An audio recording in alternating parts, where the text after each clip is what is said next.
Chapter 22, The Mirage of Inflation. Thy silver is become dross, thy wine mixed with water. Isaiah 1:22. The prophet Isaiah was publicly criticizing the nation as a whole. He also spelled out the crimes of political rulers. They were bribe takers. They were companions of thieves, verse 23. They rendered false judgment, cheating widows and orphans, verse 24. But before these crimes, he mentioned monetary debasement, cheap metals mixed in with silver. The word debase comes from base metals, cheap metals.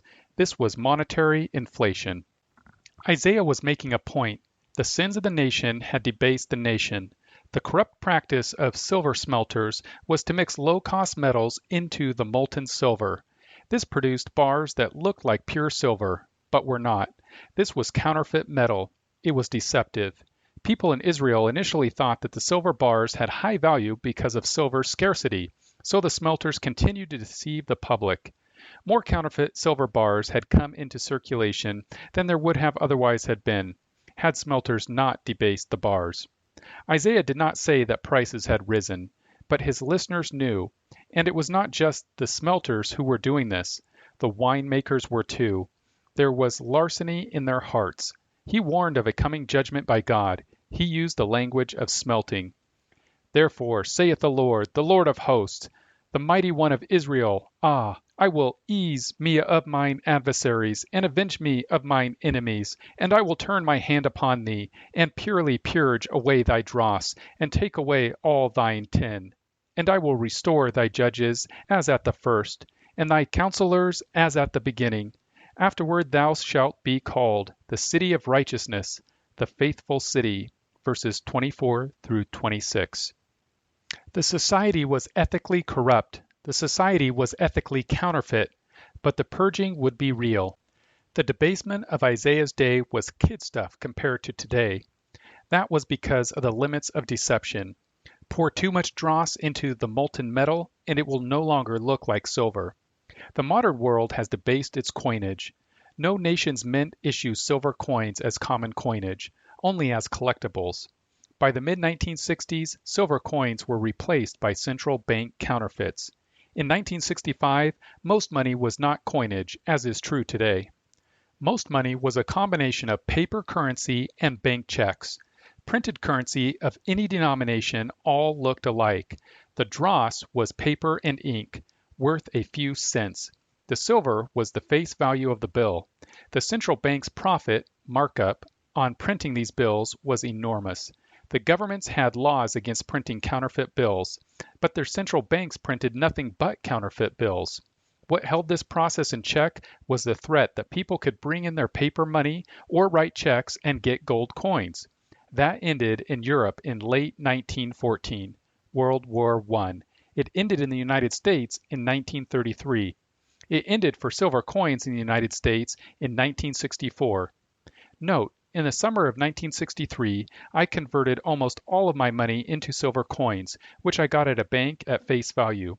By the end of the summer, these coins started going out of circulation as a result of Gresham's famous law, bad money drives good money out of circulation.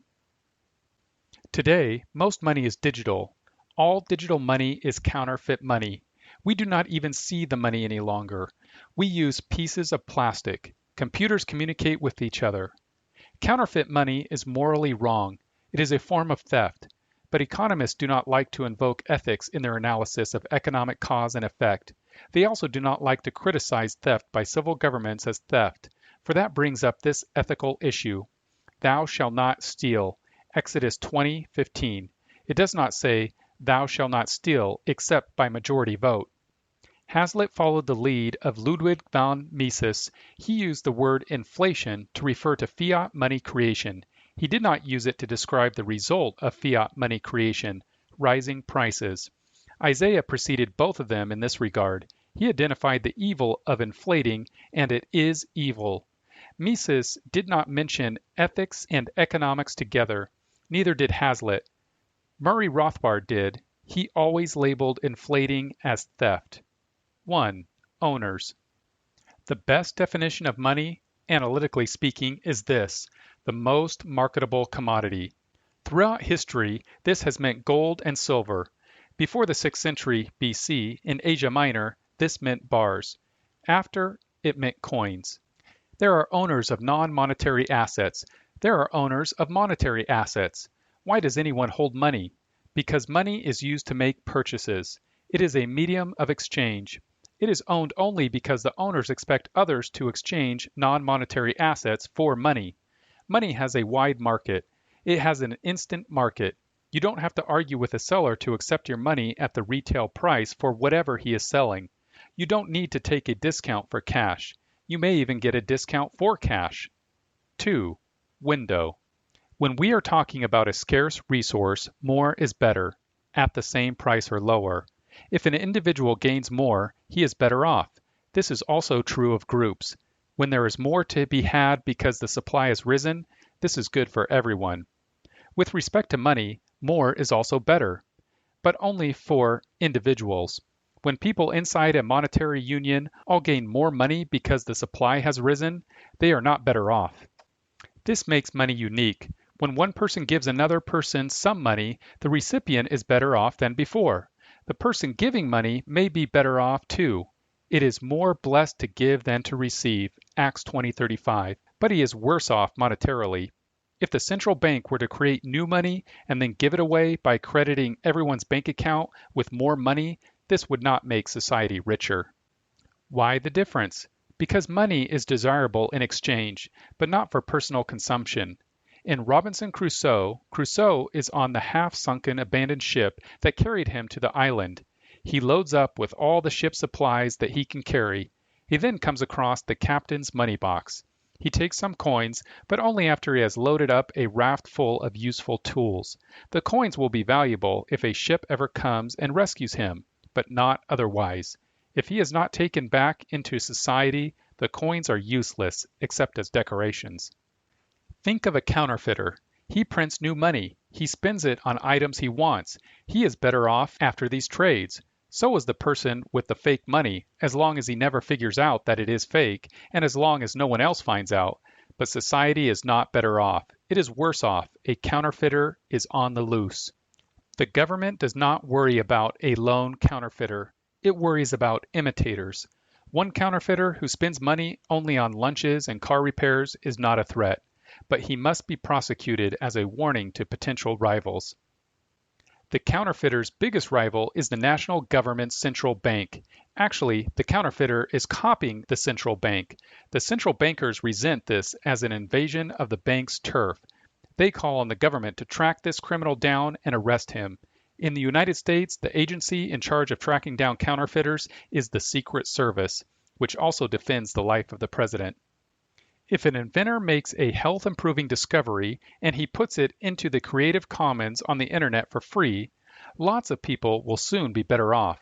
In contrast, if a counterfeiter finds a way to produce untraceable counterfeit bills on a cheap 3D printer and then he releases this information on the internet, society will soon be worse off. People will steadily lose faith in the currency. This will reduce its purchasing power, i.e., raise prices. This undermines the value of all currency bills, which are valued only for expected future exchanges. So if the supply of a resource increases, its price will fall. This is an advantage to consumers. In contrast, if the money supply increases, its value will fall. This is a disadvantage to consumers. They cannot easily find a replacement currency that other people will sell goods in order to obtain. If the future value of money is widely expected to be about the same as the past value of money, this maintains the value of money. Any unexpected increase in the money supply upsets people's expectations about the future value of money. The cost of holding money therefore increases because of this increased risk. Holding depreciating money. 3. Stone. The stone is thrown by a government-licensed bank or bank cartel that has the authority to create money out of nothing, these days by computer entry. This process is initiated by the nation's central bank. It can also be done by a commercial bank that operates under the authority of the central bank. Because the government licenses and protects the banking system from bank runs, the banks create money. They lend it into circulation and charge interest to the borrowers. It is profitable to counterfeit money. Central banks prior to 2008 usually bought only debt certificates, IOUs, issued by major governments. Since 2008, there's evidence that some central banks also buy stocks or stock-related assets. They surely buy the debts once held by banks that are facing bankruptcy. The banks purchase IOUs. The borrowers then spend this money to buy whatever it is that they buy. Those sellers who receive this money then deposit it in their banks. This spreads digital money through society. This new money does not create wealth. It redistributes wealth. Those sellers who get access early to the newly created legal counterfeit money go out and buy things at yesterday's prices. The new demand from the new money has not yet registered on sellers of goods and services. So with more money to spend, these newcomers with their freshly created counterfeit money start buying. This takes goods and services off the market. Other potential buyers cannot locate these goods and services because someone else got there first. We know that a free market economy is a giant auction. The auction has one rule: high bid wins. What if you went to an auction to bid on items? You notice that there is a man in the back of the room with buckets full of paper money. He keeps talking with people in the back of the room. They sign a piece of paper, and the man with the buckets hands over a bucket. You notice that the bids of the people in the back of the room are higher than the bids of people in the front of the room. The auctioneer is delighted. You are not delighted. You cannot compete with the people in the back of the room. You are going to go home with the same amount of money, but no bargain items. Next week, you will have made a deal in advance with the guy with the buckets full of money. You will sign the pieces of paper, IOUs, in order to get your hands on a bucket of money. Others will do the same. Pretty soon, the prices at the auction are higher than they were 2 months ago. There are no more items to buy, but prices are higher. The winners are the people who started going into debt at the first auction, when prices were lower. They took home the wealth at bargain prices. There has been no creation of new wealth. There has only been a redistribution of existing wealth. 4. Costs. The auction model works for considering cost. First, the people who did not figure out how the new system works are losers. They would have taken home more goods from the auction had the man with the buckets of money not shown up. Second, everyone who attends the auction has greater debt. Everyone had to sign a series of IOUs in order to get a continuing supply of newly created counterfeit money. Third, prices are higher. Fourth, if the supply of counterfeit money stops, everyone who took on added debt will be in trouble. Prices at the auction will not go higher, but the bidders will find that they must now bid lower for items. Why? Because part of their ordinary income must now be used to pay off the pile of debts. They cannot go to the auction with as much money as they used to. Fifth, prices at the auction now revert back to where they were before the man with the buckets of money showed up. This means that the bidders who paid high prices at recent auctions find that the value of these items is falling. They looked like good deals when the bids at the auction were rising, but now the bids are falling, so bidders will bid less at the next auction. They are burdened with debt, and now prices are falling. They will fear to bid high prices. Here, we can see what happens to an economy that is manipulated by central banks and commercial banks. When the banking system started creating fiat, legal counterfeit, money, the new money created the illusion of new wealth. Those who spent their newly created money early won. This was the boom phase of the economy. But now the economy is in the bust phase, a recession. Demand has fallen. Debt has risen. Consumers reduce their spending. The auctioneers of the world now find that demand is lower. Their profits are lower, but they had expanded in the boom phase. They borrowed money to hold more auctions. A local auction deals with used goods. In the overall economy, the auction is for all goods. The boom persuades businesses to borrow, buy raw materials, rent buildings, and increase production. Then, without warning, demand falls. These businesses are now unprofitable. Their markets are shrinking. Buyers are holding back. Now businesses start going bankrupt. The auctioneer arrives to pick up inventory. This new supply leads to lower prices at the auction. The recession may turn into a depression. It did in the decade 1930 to 1939. All over the world. The price signals during the boom phase misled investors, producers, and consumers. These people made mistakes. They took on too much debt. Now the day of reckoning, the day of accounting has arrived. Profits turn into losses. How does Bastiat's analysis apply here? What is the thing not seen? This: the array of prices that, apart from legalized counterfeiting, would have been produced by the auction's rule of high bid wins. We see the booming auction and mini auctions all around us. We do not see the world that would have prevailed without legalized counterfeiting. As Hazlitt put it, inflation produces a mirage. Thirsty people, lost in a desert, walk toward the mirage, a hoped-for oasis of life. It is not there. It is an illusion. At some point, the thirsty wanderers will realize this, but they will be far from an oasis. They will be far deeper into the desert than they would have been had the banking system not produced a seemingly endless series of mirages. 5. Consequences.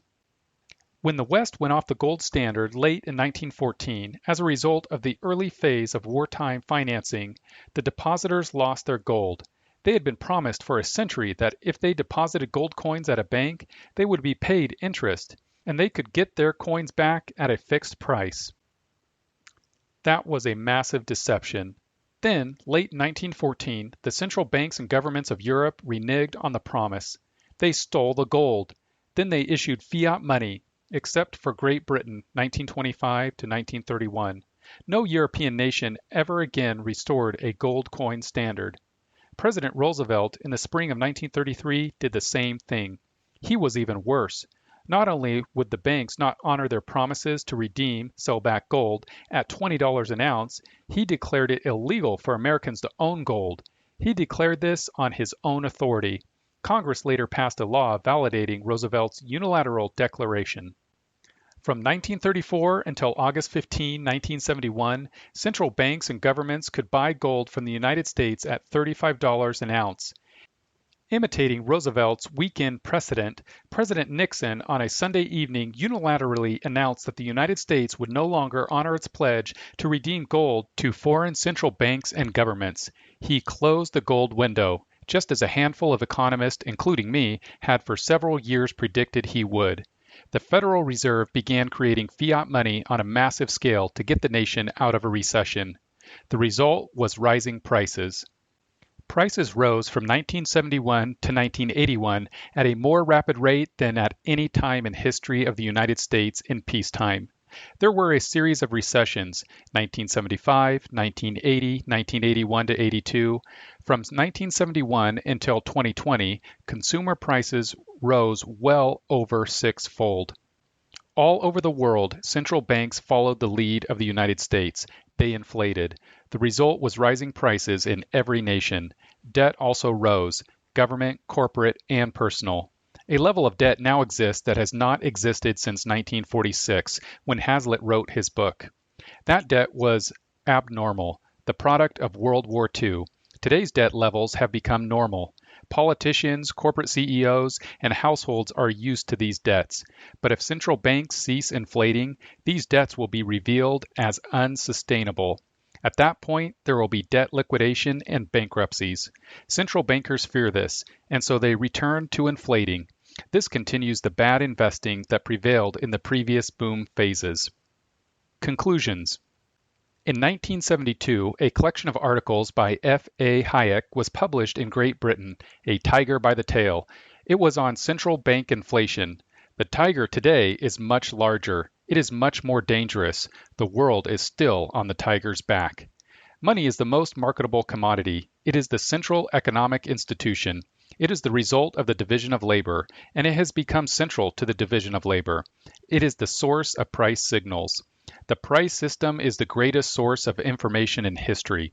But central banks and commercial banks now manipulate this price signal system by their policies of legalizing counterfeiting. They have done so aggressively ever since late 1914 in Europe and ever since 1933 and then 1971 in the United States. They have placed the world on a fearful tiger. That tiger is fed by fiat money. It gets ever more ravenous. The greatest threat economically today is a debt implosion. The level of worldwide debt is greater than ever before. It is unprecedented. It can only be sustained by new rounds of monetary inflation. The previous periods of monetary inflation all over the world have extended the division of labor. The price signals have been manipulated by the banking industry. These signals are as counterfeit as the money. If the banking system ever ceases to inflate, bankruptcies will multiply. Today's division of labor has been artificially extended by false price signals. We are in an international auction that is dependent on new rounds of fiat money, with the men in the back of the room lending out buckets of digital money.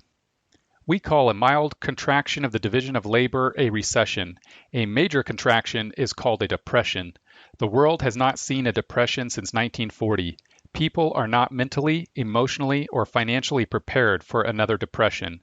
This is why central banks continue to inflate. But the end of this policy is hyperinflation. That, too, contracts the division of labor. When the division of labor contracts, most people get poorer.